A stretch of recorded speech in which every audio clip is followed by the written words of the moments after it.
নবম শ্রেণীর প্রিয় শিক্ষার্থীরা, তোমাদের বার্ষিক মূল্যায়ন বা পরীক্ষা 2024 এর সাজেশন অর্থাৎ কোন কোন অধ্যায়ের উপর পরীক্ষাটা হবে তা তোমাদের অধিদপ্তর অর্থাৎ এনসিটিভি জানিয়ে দিয়েছে। ঠিক আছে, আজকের এই ভিডিওতে আমি তোমাদের ডিজিটাল প্রযুক্তি বইটির সাজেশন এবং একটা নমুনা প্রশ্ন দেখাবো আর প্রশ্নের মানবন্টনটাও দেখাবো। ঠিক আছে, তাহলে চলো দেখো, এই যে এইখানে খ নাম্বারে তোমাদের সাজেশনটা দেওয়া আছে, অর্থাৎ কোন কোন অধ্যায়টা তোমরা পড়বা, পড়ে বার্ষিক পরীক্ষার জন্য প্রস্তুতি নিবা। দেখো, শুরুতে আছে শিখন অভিজ্ঞতা 2, সাইবার ঝুঁকি সম্পর্কে জানি, তথ্য নিরাপত্তা নিশ্চিত করি। এটা 28 পৃষ্ঠা থেকে 70 পৃষ্ঠা পড়বা। তারপর শিখন অভিজ্ঞতা 3, নাগরিক সেবায় স্বচ্ছতা ও জবাবদিহিতা, এই অধ্যায়টা পড়বা 71 থেকে 100 পৃষ্ঠা। তারপরে দেখো শিখন অভিজ্ঞতা 4, সমস্যা সমাধানে প্রোগ্রামিং, এটা 102 থেকে 145 পৃষ্ঠা পড়বা।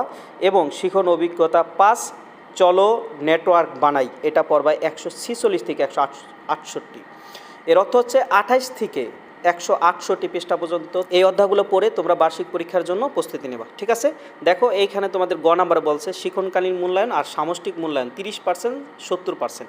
এটা নিয়ে অনেকে একটু ঝামেলায় পড়ে যাও, এটা আসলে তোমাদের ক্লিয়ার করছি। এই শিক্ষণকালীন মূল্যায়ন 30% তোমাদের ক্লাস বা শ্রেণী চলাকালীন সময়ের মধ্যে স্যাররা 3টা ধাপে তোমাদের এই নাম্বারটা দিবে। যেমন ধরো তোমাদের হোমওয়ার্ক দিতে পারে, অ্যাসাইনমেন্ট দিতে পারে, তারপরে ক্লাসের দলীয় কাজ, এই কাজগুলোর উপরে তোমাদের এই 30% নাম্বার দিবে। আর বাকি 70% তোমাদের বার্ষিক পরীক্ষার থেকে নিবে। আর তোমরা অনেকেই এটাতে গোলাই ফেলো, 70% বলতে কি, তোমরা 100 মার্কের পরীক্ষার জন্য প্রস্তুতি নেবা। তোমাদের পরীক্ষাটা 100 মার্কের মধ্যে হবে। তোমরা 100 মার্কের মধ্যে পরীক্ষা দিয়ে যে নাম্বারটা পাবা সেটার থেকে 70% নিয়ে আর এই 30% সাথে যোগ করে তোমাদের রেজাল্ট দেবে। ঠিক আছে, এই যে এখানে দেখো তোমাদের বলে দিচ্ছে যে 30 মার্কটা কীভাবে দিবে। দেখো এখানে অ্যাসাইনমেন্ট, তারপরে অনুসন্ধানমূলক কাজ অর্থাৎ প্রতিবেদন উপস্থাপন করবা, এইগুলা ক্লাসের কাজ। তারপরে এই যে শ্রেণীর কাজ, দলগত কাজ, ফ্লো চার্ট, এইগুলোর উপরে 10, এই 10 করে 30, এই 30 তোমাদের শ্রেণী কার্যক্রমের উপরে ছাড়া দিবে। আর বার্ষিক পরীক্ষা 100 মার্কের উপরে হবে, সেটার মান বন্টনটা কেমন হবে চলো দেখি। দেখো এই যে এইখানে তোমাদের বার্ষিক পরীক্ষার মোট 100 মার্কের যে পরীক্ষাটা হবে সেটা কীভাবে হবে দেখো। দেখো তোমাদের প্রথমেই থাকবে নৈবেত্তিক প্রশ্ন 15টি, যার এক এক করে 15 নাম্বার। তার নিচে থাকবে এক কথায় উত্তর 10টি, প্রত্যেকটায় এক এক করে নাম্বার থাকবে 10। ঠিক আছে, তারপরে থাকবে 2 নংয়ে থাকবে সংক্ষিপ্ত প্রশ্ন 10টি থাকবে, তোমাদের 10টি দিতে হবে, প্রত্যেকটা 2 নাম্বার করে, মোট 20। ঠিক আছে, এরপর থাকবে রচনামূলক প্রশ্ন দৃশ্যপটবিহীন। এই দৃশ্যপটবিহীন বলতে বোঝায় সরাসরি প্রশ্ন, উপরে নিচে কোনো উদ্দীপক থাকবে না। ঠিক আছে, উদ্দীপক থাকবে না, সরাসরি প্রশ্ন, এটাকে বলা হয় দৃশ্যপটবিহীন প্রশ্ন। এরকম থাকবে 5টা, তোমাদের দিতে হবে 3টা। এরপর আছে রচনামূলক প্রশ্ন দৃশ্যপট নির্ভর, অর্থাৎ উদ্দীপক থাকবে, তার নিচে ক খ করে প্রশ্ন হবে, সেই প্রশ্নগুলোর অ্যান্সার দেবা।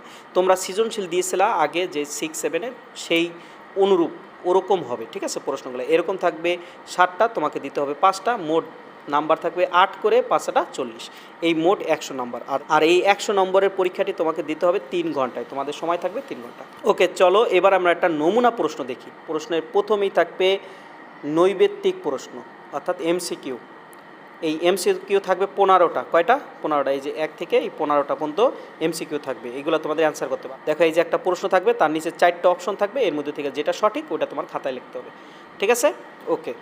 এরপর তোমাদের থাকবে হচ্ছে ওই যে বলছিলাম এক কথায় উত্তর, খুবই ছোট ছোট প্রশ্ন। ঠিক আছে, এখানে 1-2 কথায় অ্যান্সার দিয়ে দেবা। এই প্রশ্নগুলো থাকবে 10টা, এই 10টাতে তোমরা প্রত্যেকটাই নাম্বার পাবা 1 করে, মোট 10। ওকে, দেখছো এইভাবে সিরিয়াল মতো প্রশ্নগুলো হবে আর তোমরা এইভাবে অ্যান্সার করবা। এইবার আমরা চলে যাই খ বিভাগে। দেখো খ বিভাগে থাকবে হচ্ছে সংক্ষিপ্ত প্রশ্ন। এই সংক্ষিপ্ত প্রশ্ন 10টি থাকবে, প্রত্যেকটায় থাকবে 2 করে, মোট 20। এই 10টি প্রশ্ন তোমাদের অ্যান্সার করতে হবে। দেখো এরপরে থাকবে গ বিভাগ। গ বিভাগ থেকেও তোমাকে 3টি প্রশ্নে অ্যান্সার করতে হবে। ঠিক আছে, 5টি থাকবে, 3টি অ্যান্সার করবা। এই 5টিতে এক একটা থাকবে 3 করে, 3×5 = 15। এবং সব শেষ গ বিভাগ। এখানে দেখো এই যে উদ্দীপক থাকবে, বলছিলাম না উদ্দীপক নির্ভর প্রশ্ন, উপরে একটা উদ্দীপক থাকবে, নিচে ক খ 2টা প্রশ্ন। এই 2টা অ্যান্সার করতে পারলে তোমার একটা প্রশ্ন অ্যান্সার দেওয়া হবে। তারপরে এই যে উদ্দীপক পরে আবার 2টা প্রশ্ন অ্যান্সার দিবা, তাহলে তোমার 2টা প্রশ্নের অ্যান্সার দেওয়া হবে। এইভাবে 5টি প্রশ্নের অ্যান্সার দেবা, তাহলে তোমাদের ফুল মার্কের অ্যান্সার দেওয়া হয়ে যাবে। অর্থাৎ প্রথমে থাকবে টিক চিহ্ন বা নৈবেত্তিক প্রশ্ন, তারপরে এক কথায় উত্তর প্রশ্ন, তারপরে থাকবে তোমাদের সংক্ষিপ্ত প্রশ্ন, তারপরে রচনামূলক প্রশ্ন দৃশ্যপটবিহীন সরাসরি প্রশ্ন, তারপরে থাকবে হলো ঘ বিভাগ, যেখানে দৃশ্যপট থাকবে অর্থাৎ উদ্দীপক থাকবে, এমন প্রশ্ন দিবা 5টা, তাহলে তোমাদের সব প্রশ্নের অ্যান্সার দেওয়া হয়ে যাবে। আশা করি তোমরা বিষয়টা বুঝতে পারছো। যদি না বুঝো তাহলে কমেন্টে জানাবা, চেষ্টা করবো আবার বুঝিয়ে দিতে। ঠিক আছে? ওকে, আল্লাহ হাফেজ।